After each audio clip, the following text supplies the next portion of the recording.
She has been standing there for almost 4 centuries, perfectly dressed, perfectly still, her hands folded carefully in front of her, a white feather fan resting between her fingers, pearls around her neck, lace covering her shoulders, a pale blue dress occupying almost the entire canvas.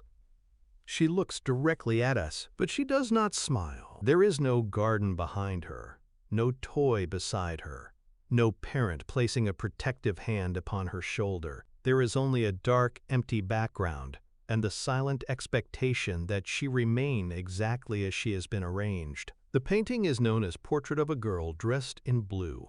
It was created in 1641 by the Dutch portraitist Johannes Verspronck.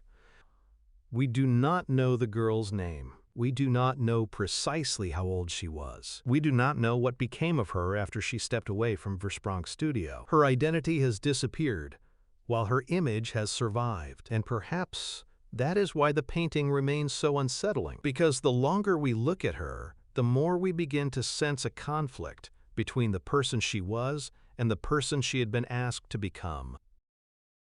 At first, everything about the portrait appears controlled. The girl has been dressed not as a child at play, but as a miniature adult woman. Her elaborate collar, jewelry, decorated sleeves, and feather fan belong to a visual language of refinement and social status. She is presented as a small adult lady, but her expression betrays the fact that she is playing a role. That role begins with her posture. Her shoulders are held back, her arms rest close to her body, her hands are gathered together with a discipline that feels practiced rather than natural. Nothing is allowed to move. Even the fan, an object designed to flutter and create air, has become motionless. She has been taught how to occupy the picture, how to stand, how to look, how to appear worthy of the family whose wealth made the portrait possible. But Verspronck does not allow the performance to become complete. Her face refuses to cooperate entirely. There is something vulnerable in the slightly lowered corners of her mouth, something uncertain in the eyes.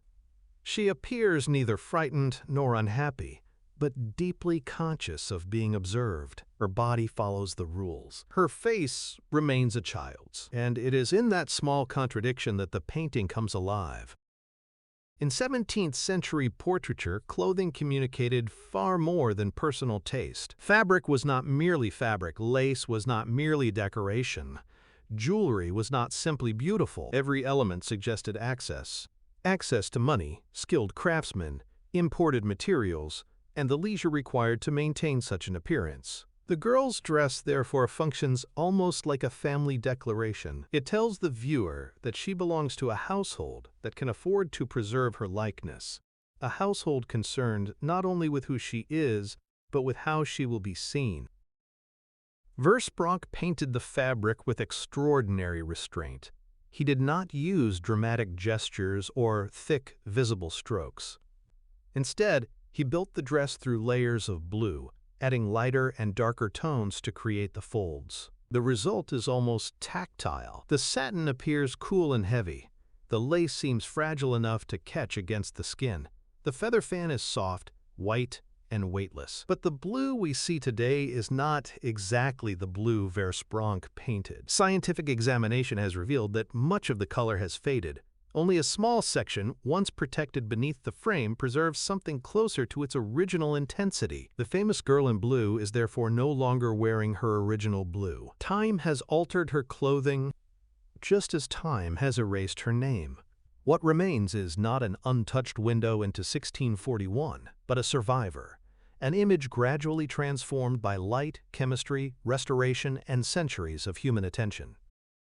Infrared examination has also revealed another secret beneath the surface. Verspronck initially drew the contour of the dress wider than the version we see today. He sketched elements such as the hair, chin, lace, and the position of a bracelet before revising them during the painting process. These changes may seem small, but they remind us that the girl did not simply appear on the canvas. She was constructed, her outline was adjusted, her dress was reshaped, her accessories were positioned. Her face was built gradually from translucent browns, then brought to life through highlights in the eyes and warm touches on the cheeks, chin, and forehead. The portrait is therefore not a spontaneous encounter with a child. It is a carefully negotiated image. Some decisions may have belonged to the artist. Others may have been made by the family. The clothing had already transformed the girl before Verspronck began to paint her. The portrait then completed that transformation. And yet, paradoxically, it was the painter's skill that allowed something human to escape from beneath the arrangement. Verspronck was one of the leading portrait painters working in 17th century Haarlem. He understood how to present wealthy citizens with dignity, precision, and restraint. But here he achieved something more difficult. He painted the role without entirely losing the person performing it. Almost nothing is known with certainty about the girl or her family. She may have lived in Haarlem, where Verspronck spent his life and built his career, but even that remains uncertain. This absence of identity changes the way we experience the painting. In most portraits, a name anchors the face to history. A name allows us to search for marriages, inheritances, children, scandals, illnesses, and deaths. It transforms paint into biography. But here, the biography has collapsed. We cannot follow her into adulthood. We do not know whether she lived long enough to become the kind of woman her clothing already anticipated. We do not know whether she remembered sitting for the portrait, or whether she ever saw the finished painting hanging in her family's home. All we have is the image chosen for her. And perhaps that is one of the quiet tragedies of portraiture. A portrait promises preservation, but it does not necessarily preserve the person. It may preserve the wealth surrounding them, the fashion of their time, the ambitions of their parents, or the talent of the painter. The individual can still disappear. The dress survives. The fan survives. The pearls survive. The girl becomes anonymous. And yet she has not vanished completely. Her gaze prevents it. Verspronck positioned her against a simple, dark background, removing almost everything that might distract us. There is no architecture, landscape, or narrative action. The entire composition pushes us back towards the face. The effect is almost hypnotic. She appears to look directly at us. But what exactly do we see in those eyes? Sadness? Impatience? Resignation? Perhaps none of these. It is dangerous to transform every serious child into a tragic figure. 17th century portraits did not demand the broad smiles expected in modern photography. Her expression may simply reflect the physical difficulty of remaining still during a formal sitting. But the ambiguity matters, because Verspronck gives us enough emotion to recognize her as an individual, while withholding enough to prevent us from defining her. She is present but inaccessible.